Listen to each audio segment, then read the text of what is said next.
Quand il était adolescent, Abdoul Cessé parcourait les rues de Monrovia avec un AK-47. Kidnappé à la sortie de l'école quand il avait 15 ans, enrôlé de force, il a pris part à la guerre civile à la solde de Charles Taylor, homme politique qui allait devenir président du Libéria. Il faisait partie des Forces du Démon, un groupe accusé en 2006 de torture, de viol et d'avoir brûlé des gens vivants. Aujourd'hui, à 33 ans, Abdoul n'a pas d'endroit pour dormir et survit au quotidien comme il peut. Après la guerre, on a été désarmés, ils nous ont tout pris. C'est comme ça que je me suis retrouvé à être rabatteur dans les minibus. Abdoul était l'un des milliers d'enfants soldats enrôlés pendant les deux guerres civiles qui ont frappé le pays entre 1989 et 2003. Plus de 250 000 personnes y ont perdu la vie.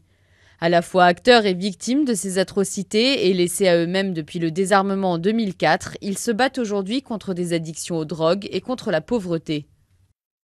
Cela doit être résolu, je parle de 75% de la jeunesse du Libéria. Il y a plus de jeunes sans éducation qu'avec. Nous ne pouvons pas continuer comme ça, ces personnes doivent être prises en charge. Augustine a 29 ans. Son village a été pris d'assaut quand il était adolescent. Menacé de mort par les hommes de Charles Taylor, il a lui aussi été obligé de combattre.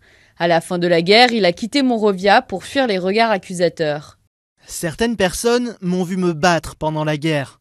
Et quand la guerre était finie, on me pointait du doigt. Certaines personnes me reconnaissaient. Aujourd'hui, il est pêcheur à Robertsport. Il a quitté la capitale, déçu par le gouvernement qui avait promis de les aider en leur offrant des cours ou des formations. Avec sa femme et ses 2 enfants, il espère à une vie meilleure en laissant son passé derrière lui. La plupart des ex-enfants soldats souffrent de chocs post-traumatiques, mais très peu reçoivent des soins. Le gouvernement et les rebelles ont toujours nié la présence d'enfants soldats pendant la guerre, même si de nombreuses études indépendantes affirment qu'ils étaient entre 15 000 et 38 000.